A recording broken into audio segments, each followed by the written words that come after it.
My name is Jose Pretlow, and a warm welcome to everybody, and thank you for joining us. We, in conjunction with the Office of Undergraduate Admission and in conjunction with Black History Month, are going to be hosting this webinar. Me, Jose Pretlow, along with Tracy Davis, who you'll meet in a moment, will be highlighting the experience of Black students at Northwestern University. And here's how the format will go. First, we will have a welcome, which the panel that we have with us today will introduce themselves. And then for 35 to 40 minutes, we will host questions to the panel. And after that, there will be a 15 to 20-minute audience Q&A. If you look on your Zoom, you'll see a Zoom Q&A section in which you can post questions. We'll post those to the panel as well, depending upon how much time we have as we go through the webinar. So with that let me just start by saying I'm Jose Pretlow, a Northwestern alum from 1979 School of Communication, and I live in Los Angeles, California now. Immediately after Northwestern, I became Mr. Talk Show Guy. I must have worked on every talk show on the face of the earth. As soon as I got out of Northwestern, I now live in Los Angeles, California. And my daughter graduated in 2022. My two older brothers went to Northwestern, and my brother's wife went to Northwestern. So we are truly a Northwestern family. And let me also start to introduce you to Tracy Davis, your co-moderator today. Tracy? Hello, thanks, Jose. So my name is Tracy Davis. I graduated in the class of 1993, College of Arts and Sciences. I now live I'm originally from Texas, but I now live in the San Francisco Bay Area, which I've been here since 96. And I am a lawyer which is what I did right after I left Northwestern, went to law school, and I'm a lawyer in the San Francisco Bay Area. Great. Now, if our panelists will introduce themselves, why don't we start with Tiffany? Hi, everyone. I'm Tiffany, out of Atlanta, Georgia. I attended Northwestern and graduated in 2021. I am an undergrad and actively considering coming back to go to law school. Gabby? Hi, everyone. Gabrielle Parsons. Gabby is also fine. My pronouns are she, her. I graduated in 2015, and I was a transfer student. So if that's important for anyone to know, that's kind of my journey to Northwestern. My dad is also an alum, class of 85, I believe. I graduated from the School of Education and Social Policy with a focus on social policy. And I now live in Washington, D.C., and I do diversity and inclusion work with a professional services firm. So nice to see everyone. Thank you, Gabby. Jamaica. Hi, everyone. My name is Jamaica Witten. I am located in Charlotte, North Carolina. I was a graduate of the School of, well, I guess I'm showing my age, School of Speech, but it's School of Communications now. In 2000, I graduated, and now I am working as a public relations agency owner in Charlotte, North Carolina, but I work all over the country. And I'm also a content creator under The Stylish Vegan, which is a vegan lifestyle brand. So I think I answered everything. Thank you. Nancy. Hello, everybody. I'm Nancy Johnson. I was in the same class with Tracy, class of 1993. I graduated from the College of Arts and Sciences with a major in sociology, but did extensive coursework in the Medill School of Journalism. Let's see what else. I live in Chicago. I've lived all over the country, but back in Chicago now. I have two jobs. My main day job is Director of Corporate and Internal Communications for a large healthcare nonprofit. And after Northwestern, I started in journalism. And so I was a journalist for 11 years before transitioning into corporate communications and PR. And then my second sort of full-time job right now is that I'm a published author with HarperCollins, my novel, The Kindest Lie. I have the cover behind me. So that's been keeping me busy. It's so good to be here. Love it. And last but not least, Jordan. Hi, everyone. I am your current student on the panel today. My name is Jordan Mohammed, and I am a major in the School of Communications. I'm double majoring in theater and American Studies. I'm graduating this year, so I will soon be class of 2024. And yeah, I do a lot of organizing on campus. Tomorrow I'm pulling together our first annual disorientation week as a member of Fossil Free Northwestern. So that's kind of what I'm hoping to do post-grad, but yeah, currently our student. Very nice indeed. Are you ready to jump into questions? Let's go. Okay. I guess the basic first question is, we'll give you an easy one. How is it you came to be at Northwestern? Why did you choose Northwestern? I guess I'll go first because I kind of have the unique story. So, the short version is I was supposed to go to Howard, but the financial aid fell through at the last moment. I had a full ride to use Chicago, but didn't want to go there at all, but have to go where the money is sometimes. Went there and just was really miserable my freshman year. I always said if I wasn't stressing about homework, if I wasn't doing homework, I was stressing about it. And so Northwestern became the best option for me because it wasn't far away. I felt like I could get the full college experience by going there with the sports and Greek life and really SESP, School of Education and Social Policy, for me is what did it. It was the exact kind of program or school that I could see myself if I could invent a college for myself to go to. And so I also, knowing that my father went there, kind of had that in my back pocket, just based on his experience. He enjoyed his time there as well. So applied as a transfer student and made it in, and it was one of the best decisions I've made in my life. So very grateful to have gone to Northwestern. Thank you. Anybody else? Sure, I can jump in. I actually started, well, I went to prep school in Virginia. So I was in it was a PWI, predominantly white prep school in Richmond, Virginia, and everybody was going to UVA. And I just knew that is not where I was going to go. I wasn't sure how I was going to get out of it, but I knew that wasn't going to happen, even with the in-state tuition at the time. So I was a writer. And when I was in high school, like I just knew I wanted to be in journalism. So I actually started off in Medill before I switched over to School of Communication. So I was gung-ho and started on the broadcast track, and it was incredible. It was great, but I wanted to do more. I wanted to do more than just journalism. So I switched over to comm studies. So I'm in that unique position where I have a degree in communication studies with a concentration in broadcast journalism because I went so far in Medill before I switched. All right. Anyone else? Yeah, Go I'd ahead. love to. I forgot to mention, I'm originally from South Orange, New Jersey, which is also a bit of a trek from Chicago, but my dad grew up here, and my cousin actually ended up going to Northwestern as well. So just knowing there was a lot of family in the region was a reason why I was willing to make the trek. And honestly, an administration's representative from Northwestern ended up doing a presentation at my school. I never really heard about Northwestern. I just ended up I barely knew any colleges when I was applying, and I just went, and he was really high energy. I was like, okay, sure, I'll apply.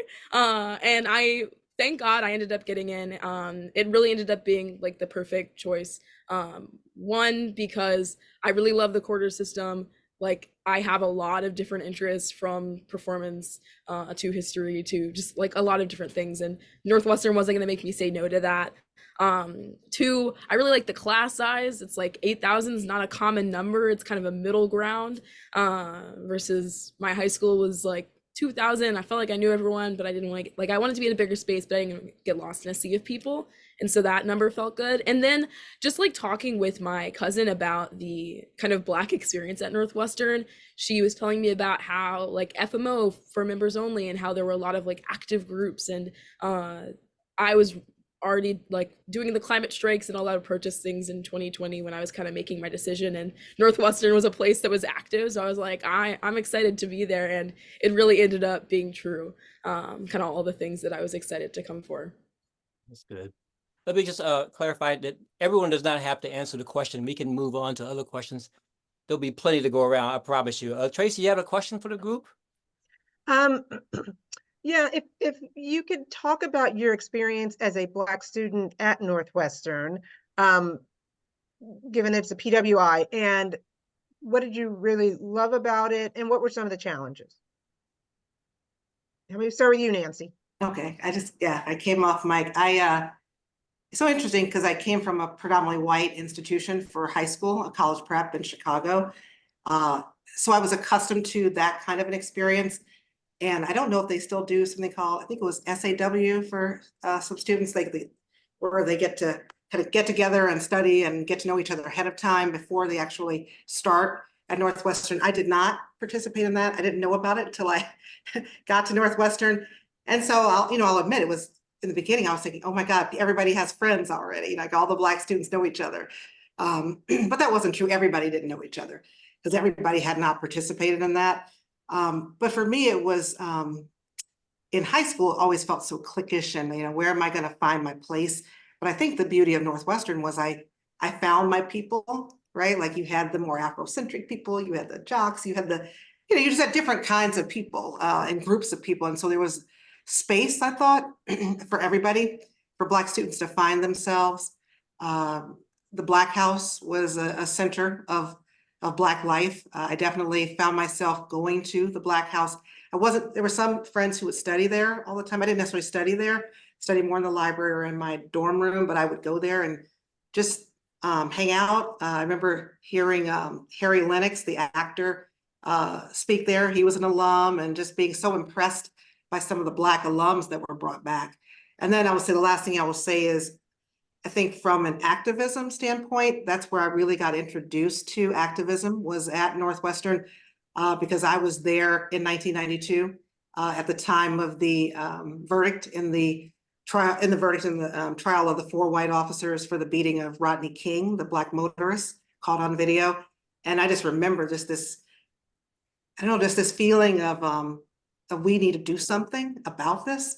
And it was just this groundswell. And that was my first taste of activism. I was out there, my fist in the air, wearing my Black shirt, saying no justice, no peace. And it's interesting that the next book I'm writing, I'm actually including that time period in it, fictionalizing it. But that was kind of the impetus for me exploring that, because that experience at Northwestern was so pivotal in helping me to express myself as a Black person in America and really engage with the community and activism. Thanks, Anybody else? Nancy. And I was just going to piggyback on a couple of things that Nancy said. So the Black House is a building, a place at Northwestern for really, it was when we were there, a place for community for Black students, and it still is. I think there might be additional programming that they do there in addition to just, Black student programming, but that's where we would go to either host meetings like FMO meetings, which is a sort of a Black organization. So think of a Black Student Union. That was FMO. So, we would host those meetings there, Black Pre-Law Society meetings. We would host those meetings there. And then they would also have programming. And then you could just go and hang out there and study with other Black folks. And so it was a place for community. And so it's they've done some renovation to the Black House. It's a great place. And then second, I just want to echo what Nancy said about activism. Same thing that Nancy said, my first sort of taste of activism, that was the Gulf War. For those who don't remember that time or not born at that time, but in 1992, there was when the U.S. Was at war in the Middle East. And so me and some friends from Northwestern went down to downtown Chicago to protest. And actually a person from Northwestern that I met there during the protest, this other Black student, became one of my best friends and is still my best friend to this day. And we met at that protest. Let's see, who hasn't spoken? Let's see, Gabriella, you want to go next? Sure, unless Tiffany, you wanted to go. Oh, Tiffany, I haven't heard from Tiffany. Yeah, Sorry. you want to go ahead? Tiffany? Sure, I can jump in. I think the original question was around just the overall Black experience. I think my trek to Northwestern is pretty distinctive. I am from Atlanta, Georgia, but I grew up in South Carolina, PWI through and through. And I think the experience I had at Northwestern was finding spaces like the Black House as one of an incredible support system, with my family being a 10-hour drive, 12-hour drive, or a 3-hour flight away. One of my fondest memories is my fourth year. I had a interview with Goldman Sachs, and if you can believe it, I pulled the heel off my shoe on the way to the interview, and I went to the Black House to get a pair of shoes. And they coached me right off the ledge, sat me down, held my hand, supported me every step of the way. And that specific experience of having so much support right there in my face and having people around me to keep me again off the ledge, I'm pretty sure it swept me to where I am today. So super, super proud, and just remember all the support with, again, Northwestern was like my family because my family was so far away.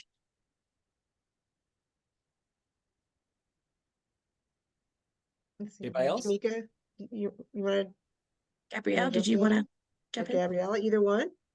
Sure, yeah. So what we haven't heard yet is maybe some of the drawbacks of being a Black student in Northwestern. So I'll talk about some of that. Again, I don't think there was anything, if I had to think about it, like, oh, I wouldn't go to Northwestern because of these things, right? They're just things to keep in mind. So because it is a predominantly white institution, Black students make up a very small number at Northwestern. That's why you hear there's so much community, right? Because the community is very small. And so I think when I was there was like 300 Black students, something like that, really small number. So everybody knows everybody, and you just have to be on your P's and Q's, I'll say, like, because not only do students know each other, professors know the students very well. And some of these programs in the Black House we're talking about are managed by Multicultural Student Affairs, and they're professionals who are there to serve students, racially, ethnically diverse students, students who are first-gen students. And so they're really great people too. But then, yeah, it's that really small community. So you just have to kind of be mindful, of what you're doing. I also, want to be candid in that because it is a predominantly white institution. When I was there, students faced instances of racism, but that's why there's staff and professors and student organizations there to respond to that, to address it, to come together in those moments. But that's the world at large too. So I'm not even going to say it's just a Northwestern thing. But just it's a reality we have to face, and but I think it's what you make out of it. But other than that, I would say not many drawbacks to being a Black student at Northwestern. Yeah. Even though I was there years ago, I can relate to what you're saying, because I felt like I was stuck between two different worlds. Mm-hmm. I mean, there was the white campus world, Yes. and there was the Black campus world. Yeah. I was always shocked by the fact that the white people on campus had no idea what the Black people were up to. Yeah. I mean, we had our own parties, our own gatherings. The thing that saved me was not a fraternity, but a sorority. I had a girlfriend who was a Delta Sigma Theta. Mm-hmm. And because of my connection to her, I got involved in all the Black events, all the Black activism. Mm-hmm. But when I would cross back over, they were like, "Where were you this weekend?" I was at a Delta Sigma Theta function. You had dance. What? Where were you? What was that? They had no idea. Yeah. No idea. It was almost like living in two different worlds for the whole time I was there. Did you feel that, Tracy, as well? I did. I always felt like in the middle because I have my freshman year roommate was a white student. We're actually still very good friends today. I was in her wedding. She was in my wedding. She lives in San Francisco. But I just went back to my reunion and I still felt this sort of like I'd go over to her group of friends who were mostly all white. And then I'd go over to the group of Black folks and we were like dancing and talking. And so I felt this going back and forth and it was a little, but again, Northwestern gave you that space for that. So Yeah. where you could really find, friendships, in, lots of different places. So Jordan, I don't want to put Jordan on the spot, but Jordan, you're there now. Do you find it the same way? Does it Yeah. It's funny because when Gabrielle said there's only 300 students, I was like, really? That's small? Because I honestly, and I looked at the actual number of, I guess, the most recent stats, like 485. So the presence of Black students has definitely increased. The presence of other people of color has increased a lot drastically. So in a lot of ways, it feels less predominantly white. but the Black population is still like the lowest population aside from like Native American students or Indigenous students. And so yeah, I think there is still like a ton of community. I honestly think the school's probably more integrated. Like I would say my experience has been and my sense. I think my guess is we have a lot more like international Black students as well. And that's something that kind of contributes to it. I think there's a lot of Black leadership in clubs out like that are not like particularly Black, like in myself, like Fossil Free, Northwestern, historically like pre-2019 was very white, and is now like predominantly people of color and like several Black students involved. So yeah, there's a lot of Black leadership, a lot of Black involvement in really a lot of different spaces on campus, and yet there are also still those kind of like spaces for Black people. For example, tonight I'm gonna go see my friend in the Soul for Real concert, which is the Black a cappella group. But honestly, there actually are non-Black people in that group, which is like kind of cool. And I think in terms of like what's still a challenge, I honestly think COVID kind of harmed or like mitigated some of that like tight-knit community, just because we didn't have the Black House for like my first 2 years on campus because it was in renovation, and they did some like good like virtual events, and like there was a lot of like kind of knowledge and I think traditions that weren't necessarily continued. So I do think that didn't necessarily hurt the Black community to some extent, but like it just wasn't as tight knit coming out of COVID. But I do think spaces are getting more strong, like FMOs having more events, it's kind of building itself back up. So there really are still those spaces to like be around your people, and yet also really affirm that like I think most people would say it doesn't feel like two separate worlds. Like a lot of people would probably say they feel like they're in a lot of like integrated spaces. Interesting. Anybody else want to jump in on this? Okay, let's move on to another question. What did you have a mentor when you were at Northwestern? Did you have a professor you really related to who kind of helped you along, who really understood what you were doing, what you were facing? Anybody like that in your life at Northwestern? Did you have good relationships with your professors at Northwestern? Did you get to know them? Anybody? I can jump in on this one too. I absolutely adored Professor Whitaker. Charles Whitaker he gave it to me no nonsense when I was still in Medill, and I still continued a very good relationship with him even after I switched out to comms. And it was refreshing because where my high school career, I had no Black teachers at all. So at least being in Medill was wonderful for me because there was Professor Greenwell and there was Professor Whitaker to talk to, and who knew they just knew what challenges you were going to face in the field, and just having good old conversations and being able to relate, it was really good. So I would definitely say that was a bright spot for me. I didn't say this before, but where I came from, high school was such a small school that there was like 7 Black people literally in the entire high school area, of 300, of 90 folks in the graduating class. So when I got to Northwestern, 300 or more Black people seemed like amazing. So I was just like, there's so many Black people here. I'm so excited to be here. So that's a little different from my experience, because I'm just like, there's so many people of color. This is the most amazing thing ever. So I think that's how I came into everything. So Anybody else have a professor or a mentor or somebody who helped you along through the Northwestern experience? Anybody else? All right, Tracy. Oh, go ahead. Tiffany. I was just going to add one specific professor, Professor Michael Schmiermek, in the School of Communications, and I wasn't a communications major, but as I began to think more thoughtfully about whether consulting or graduate school was the next step for me, and I expressed that in class, I was pretty surprised by how consistently he reached out to me, as I've graduated and moved on, I've found this specific professor, along with a handful of other professors that he introduced me to, as frankly, my personal board of directors. They've been there when I've had questions about my startup. They've been there every step of the way and volunteered themselves when I needed a connection. They've wrote recommendations for me. And I think that it came towards the end of my Northwestern career, which made me realize I probably should have invested a bit more.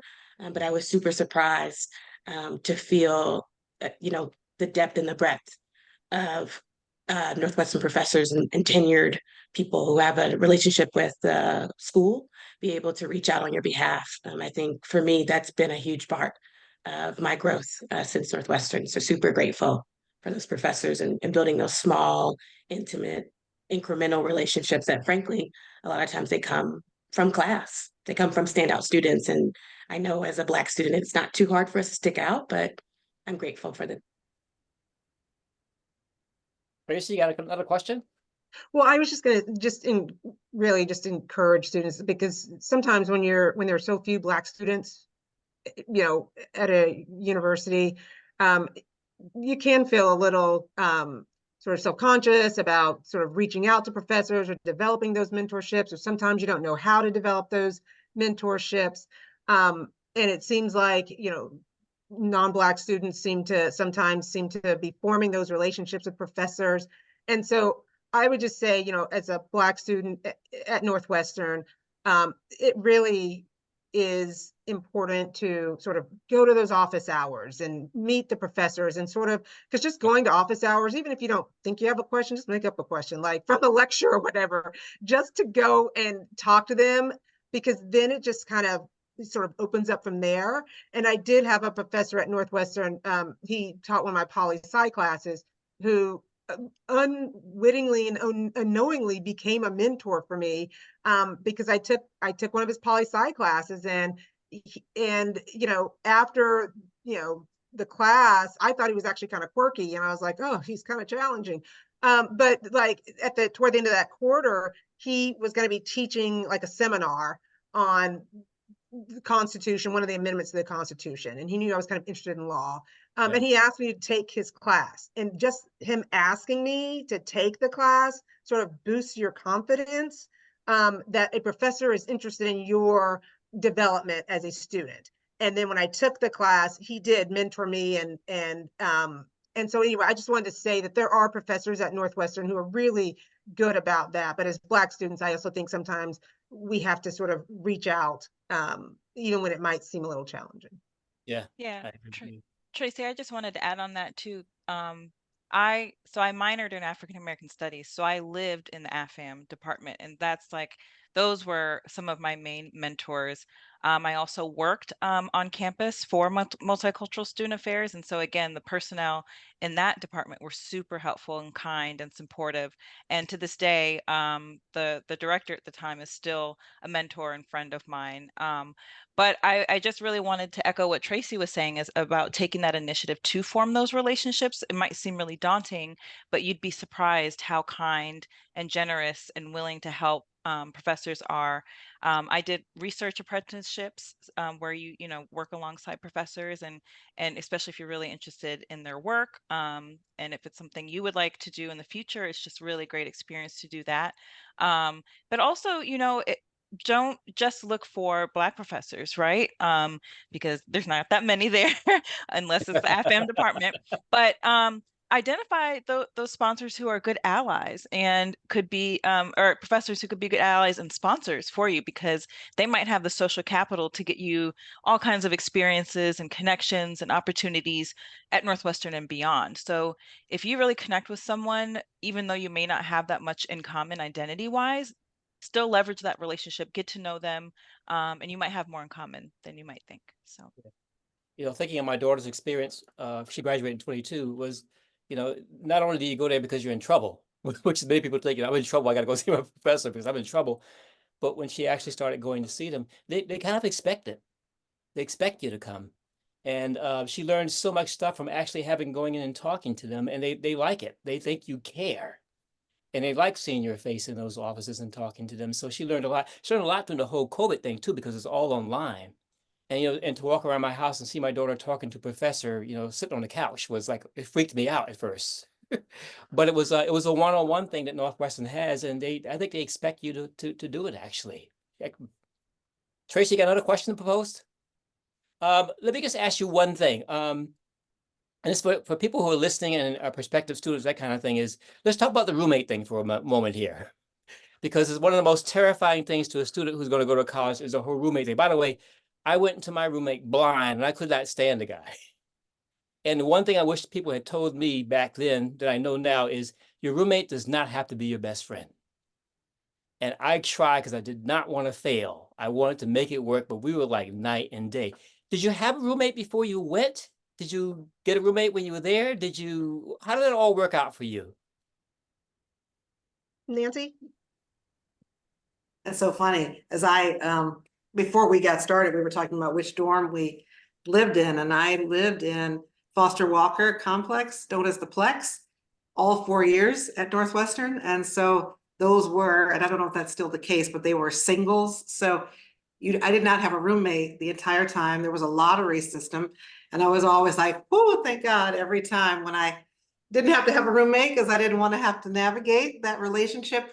But I will say that in the Plex, even though I didn't have a roommate, I had 2 good friends there. And one of them had it was like a suite.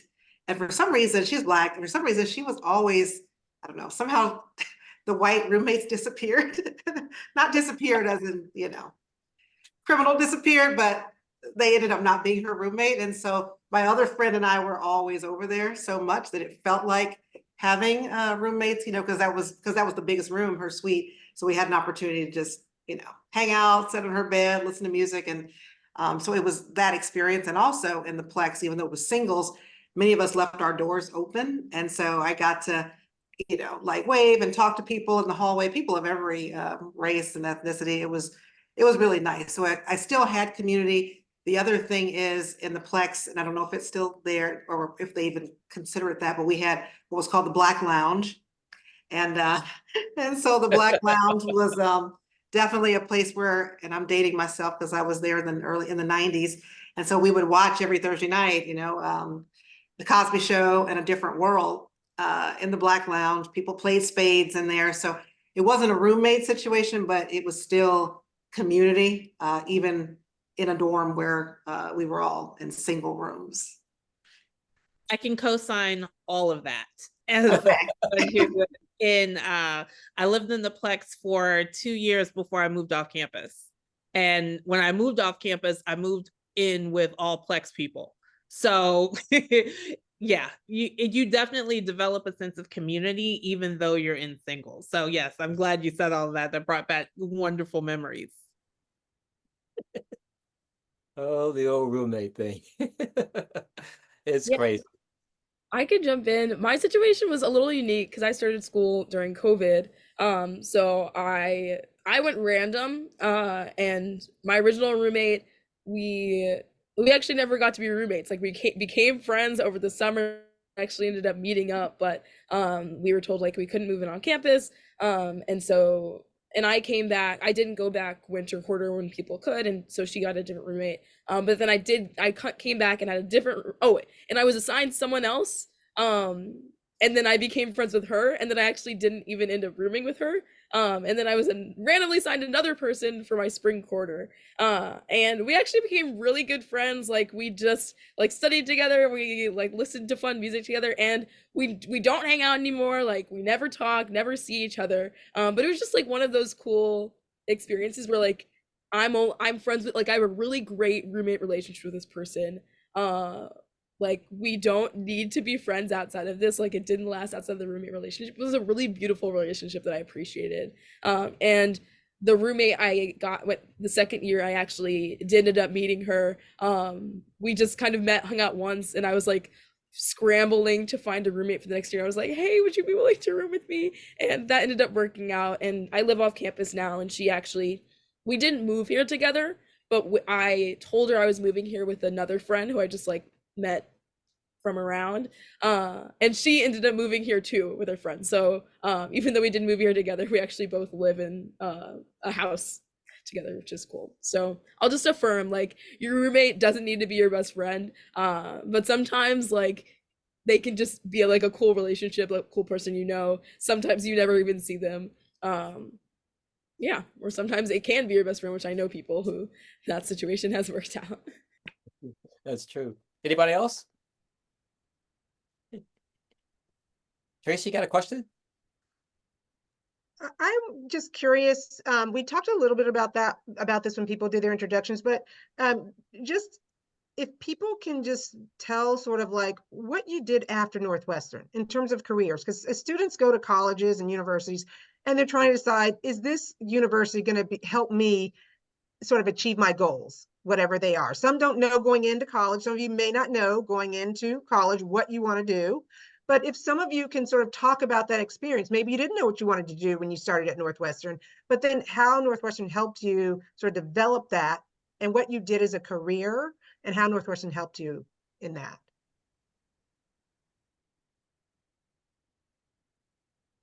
I can start.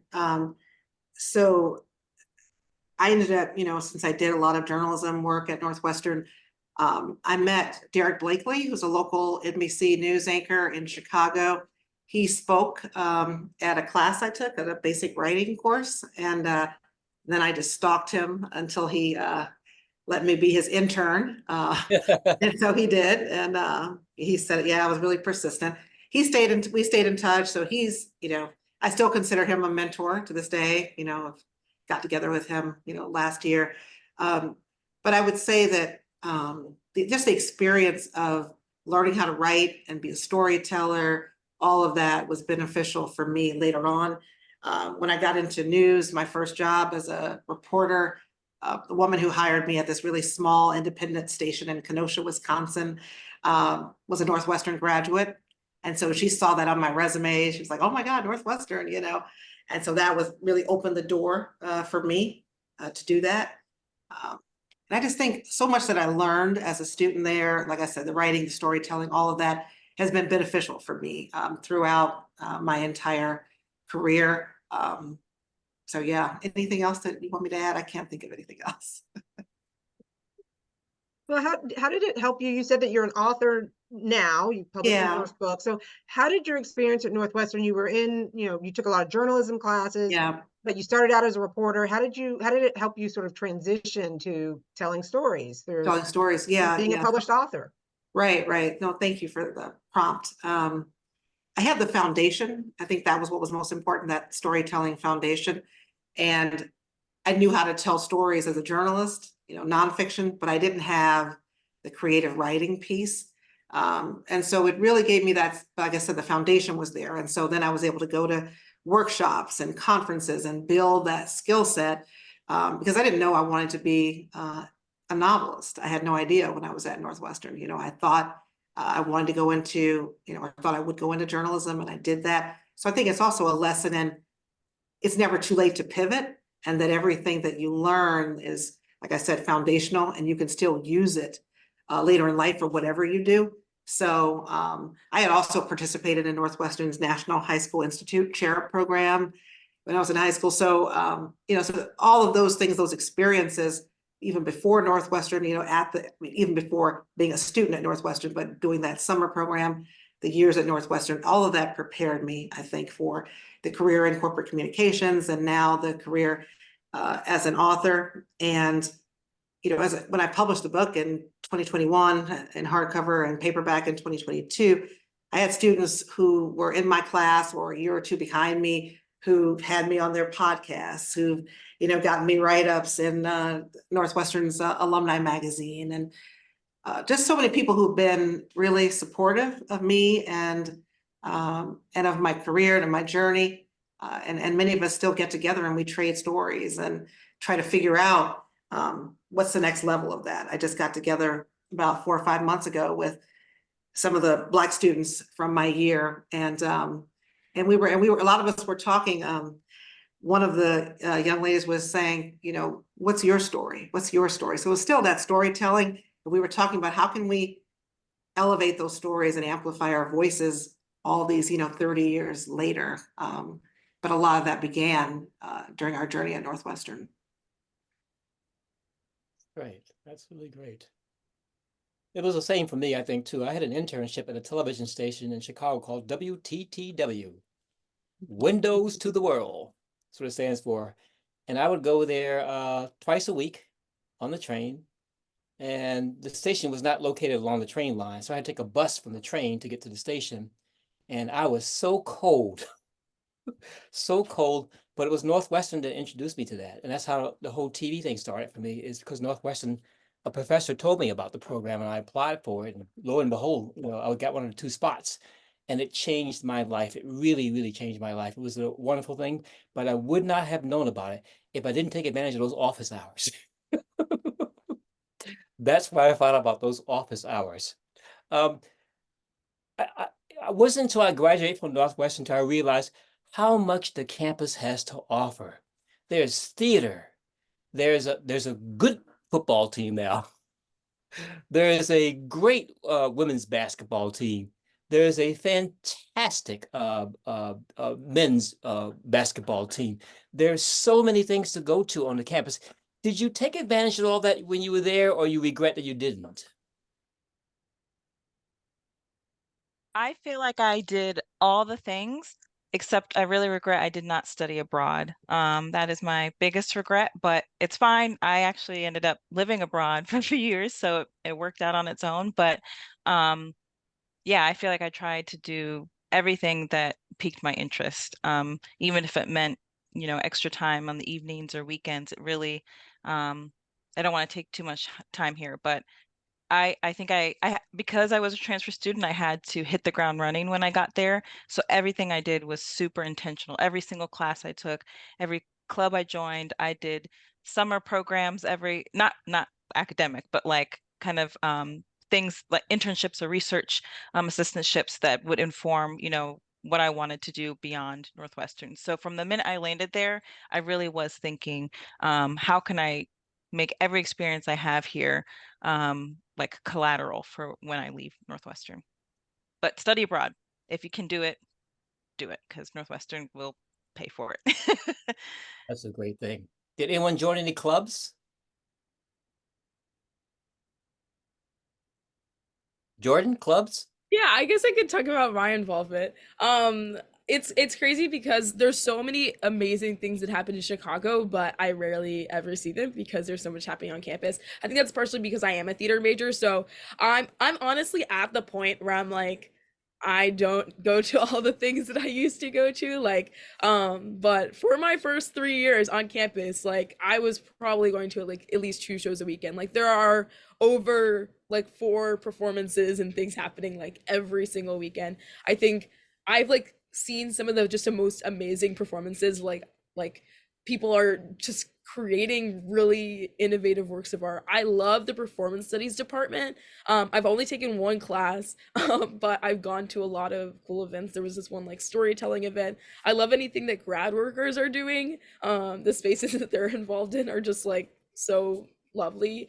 I There's a lot of just random events that happen. On Wednesday, the sustainability committee hosted, I can't remember her name, but she works in she's Black and she works in environmental policy in Illinois. So there was a panel, hosted food. So there's so much free food. You go to more free food events when you live off campus and you're not on a meal plan anymore. And so I've just like learned so many things, not only from my classes, but by just going to like the events. So like my pro tip for like making sure you don't miss out on all the amazing opportunities, like also the Surge grant, you get $4,000 to do like any type of project.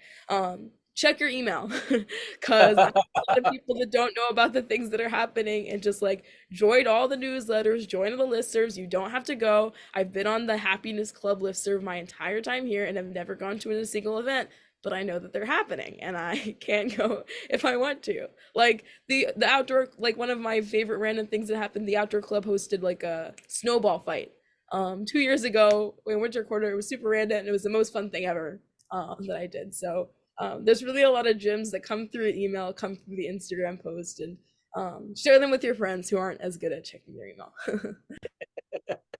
That's great. That's fantastic.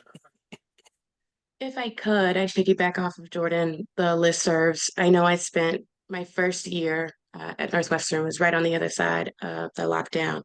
And I was super excited to get out and connect with people.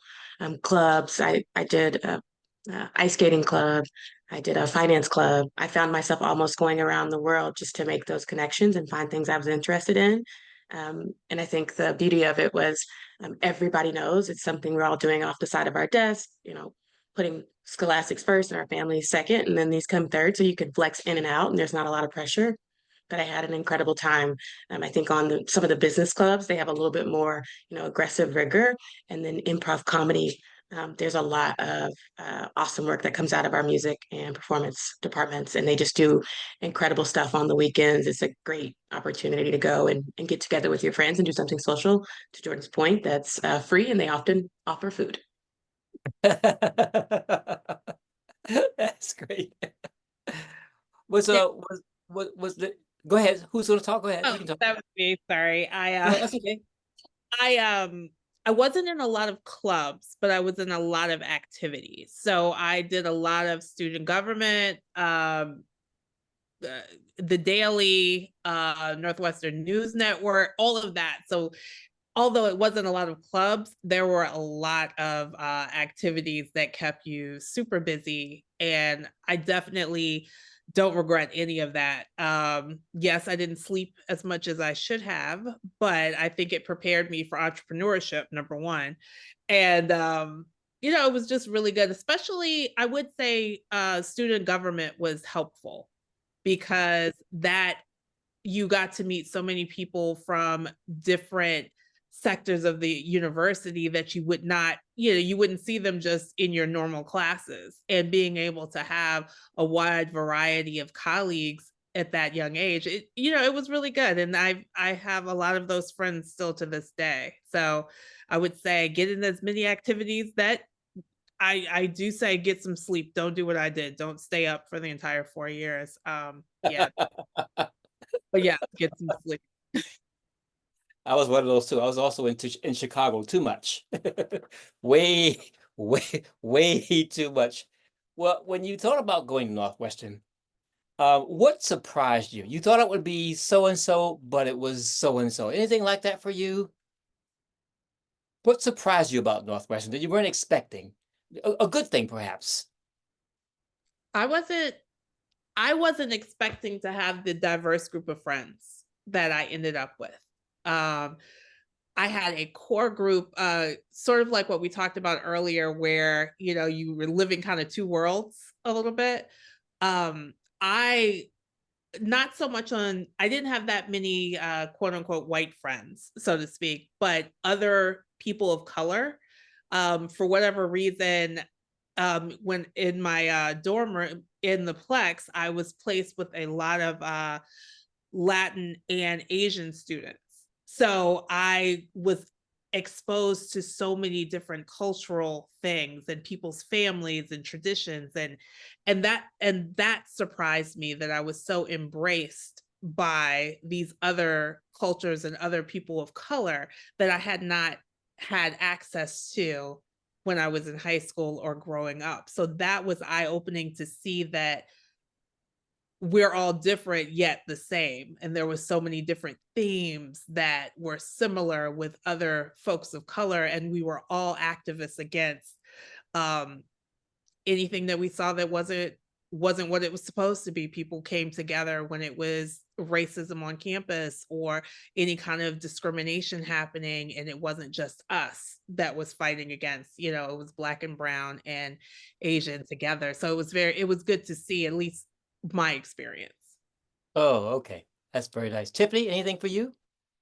I think for me, the one thing I wasn't expecting, I'd seen the pictures, but I remember fondly my first time visiting the beauty of the campus. I remember turning the bend, that very special bend on Sheridan, and it was almost like someone opening up a box. I just wasn't prepared for how beautiful and how manicured the campus was, but just how expansive it was and how nice it can be in the summers and the beauty of the winter.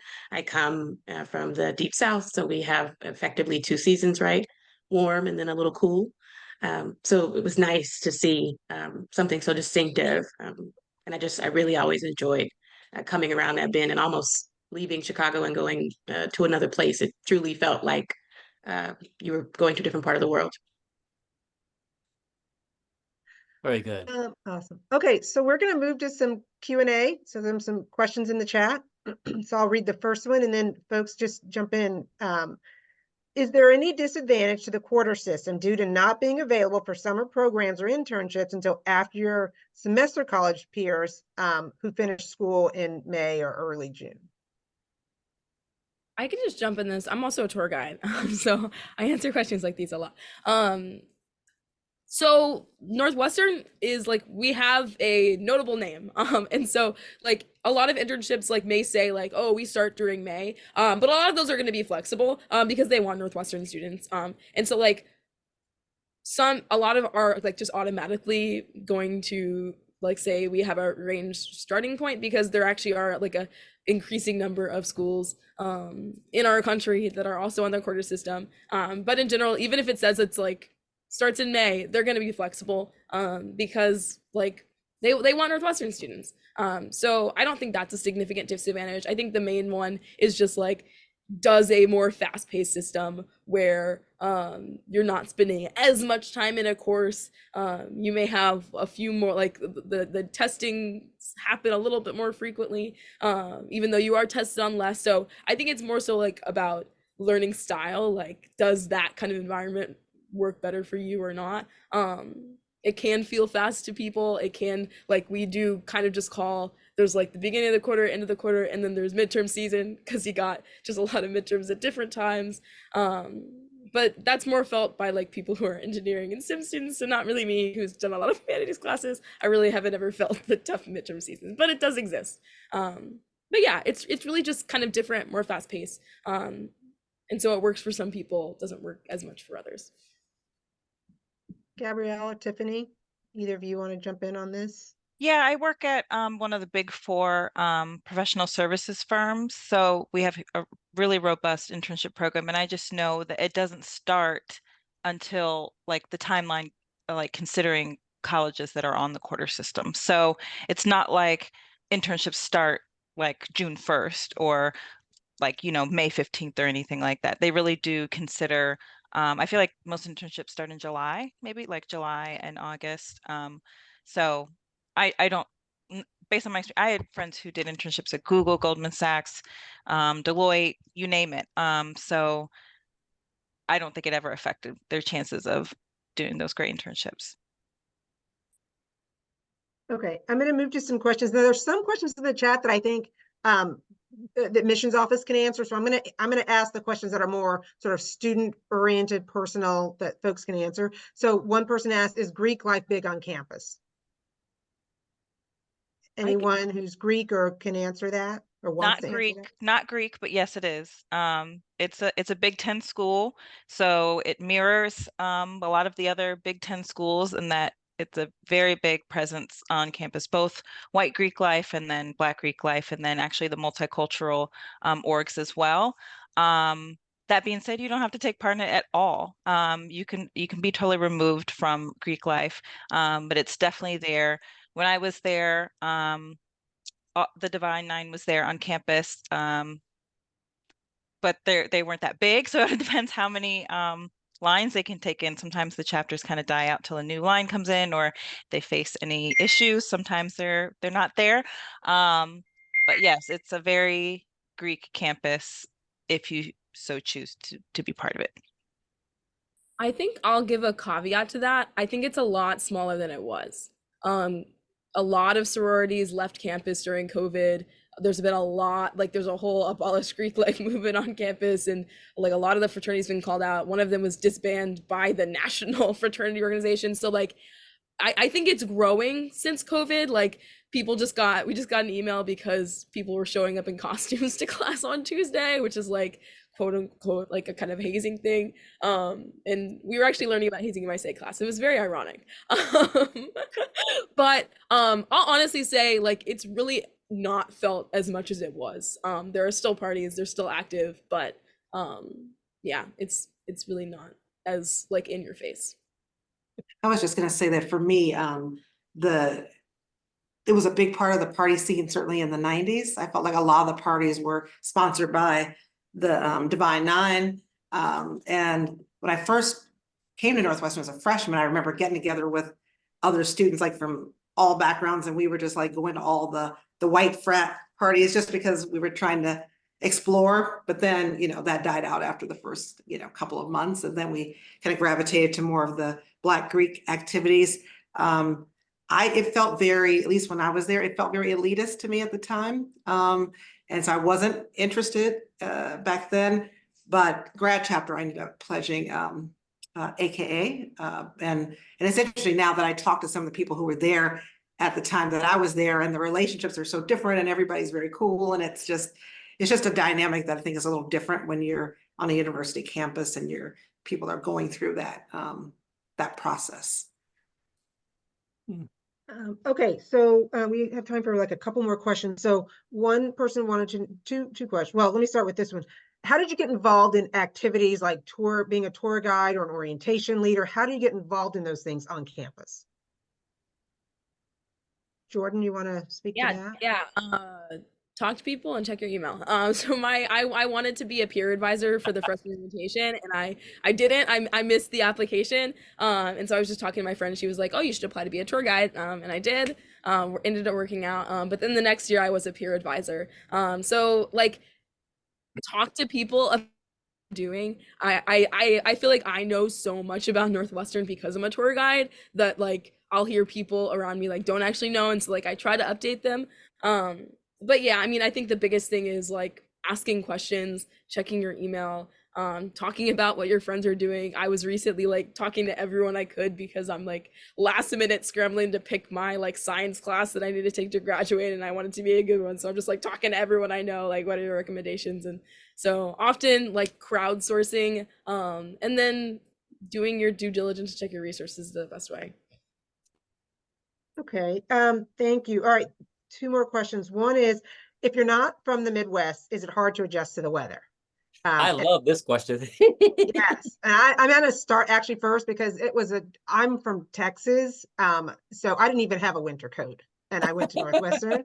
Like we bought my winter coat when we got off the plane in Chicago, and I bought an electric blanket. Now you don't need the electric blanket because it turned out those dorms are hot, like really hot. They run those heaters. And the classrooms are really hot. They run the heaters. So is it hard to adjust? I will say that in the winter, it gets dark early. Like it can get dark at I just remember it being dark at like 3:30 in the dead of winter and walking down campus. But that said, you do adjust. And so you just have to go into it prepared, winter coat, blanket, and just know that, yeah, the winters are sometimes long, but honestly, unfortunately, with climate change, I don't know, it's been pretty warm in some days in Chicago here recently. So in any event, I definitely think it's manageable if you're from a warm weather state. Yeah, it is manageable. You'll figure it out after your first year. My goal was to go from, it was really cold when I was there. My goal was to go from point A to point B. You would not see me anywhere in between. I just wanted to get from one place to the other, and that was it. So it cut down on my activities significantly. But after that first winter, you're good to go. You're fine. Yeah. Okay, last question, which is what are some of the, well, actually, one person asked, how does the college engage with issues of racial justice and activism? And I think we talked a little bit about this. Jordan talked, I think, a little bit about this. But is there anything else you want to add about that, Jordan? Just about getting involved in activism? I'd be curious what other people say. Maybe I'll ask after. I think in this situation, they respond. So that's something they do engage with you in terms of like what comes out of it depends. There was just a protest in spring quarter calling out the university to like follow up and actually realize some of the unmet demands from the Bursars takeover, which definitely check that out. It's a really cool piece of Northwestern history, and that's like another big reason why I came. But I know they have been in constant communication with admin. Some things have come out of that, but they've been in communication. There was a whole big movement in 2020 from NU Community Not Cops calling to abolish police on campus. And I don't really think many substantial things came out of that. Organizers got pretty burnt out in meetings with admin because they felt like they weren't going anywhere. So I think admin's willing to do things to a certain extent. To a certain extent, they also have to be pushed. It is a private institution. So yeah, they'll engage with you, but we need to build movements. It's not always easy, but there are, like, you find your hope in the people around you that are doing it and the fact that the work continues. Yeah. Oh, anybody got anything else? We can wrap it up with one last piece of business. You can answer or you don't have to answer. What was one thing you know now that you wish you knew back then? Tiffany, anything? One thing I wish I knew as a sophomore or a senior that I wish I knew now was when you graduate and you leave, make sure you leave a trail. Connect with people. Don't just graduate and give the hugs. Actually connect, circle back, do your follow-ups. Your network expansion will make all the difference as you start thinking about what's next in your career after your first job or your second one. So always tether back to home. You can always come back to Northwestern, no matter what happens. How about you, Gabby? I would say, like, kind of Jamaica mentioned it earlier, but don't burn yourself out, like trying to fill that resume or trying to really stand out. Do things that you're really passionate about, not just to check a box, because it'll all work out in the end. At a certain point, what you did in college doesn't even matter anymore. It's about what you do after. So have more fun when you're there. Jamaica? Goodness, I would probably tell myself, other than to sleep more, try everything. Try things that make you scared. You know, I did a lot of that. I went to tryouts that I knew I wasn't ready for, and I did things that I probably should not have, but you have to get that experience. And that's something that I would have done even more of, and just do it scared anyway. Nancy, anything? Yeah, some of what's already been said for sure about being intentional, about building relationships. But I think the big thing is loving myself more, not always comparing myself or doubting myself and what I'm doing, but to really believe in me. And, you know, now I know that I can make it, but at the time, you know, you're looking around and you're trying to figure it out. And I wasn't always sure that I would end up in a good place on the other side of the experience. But yeah, just believing in myself and loving myself more. Jordan, you want to wrap it up? Yeah, I would say I would tell myself to keep your eyes, ears, and heart open to what is around you, and the things that you miss, it's all right. Do what's in your path. But what was in your path is in your path for a reason. Because as a senior, I'm like, oh, there's this class and there's this, I've never been in this space and there's all this, and I'm like, oh my gosh, I should have done it again. But I'm like, I went on the path that I did for a reason. I was being open-minded. Like, it's okay. You're not gonna do every single thing at college, and that is fine. You still have a whole life ahead of you. Life does not end after college. Thank you. Well, Tiffany, Gabby, Jamaica, Nancy, and Jordan, it's been such a pleasure. Such a pleasure. All the success, continued success to all of you. Tracy, it's been wonderful to be with you. You got anything else you want to say, Tracy? Now, just want to thank everyone for attending today and listening to our stories. As you can tell, there are a lot of different paths we've all taken. But I think what's really true is we've all enjoyed our time at Northwestern and the opportunities that Northwestern provided to us.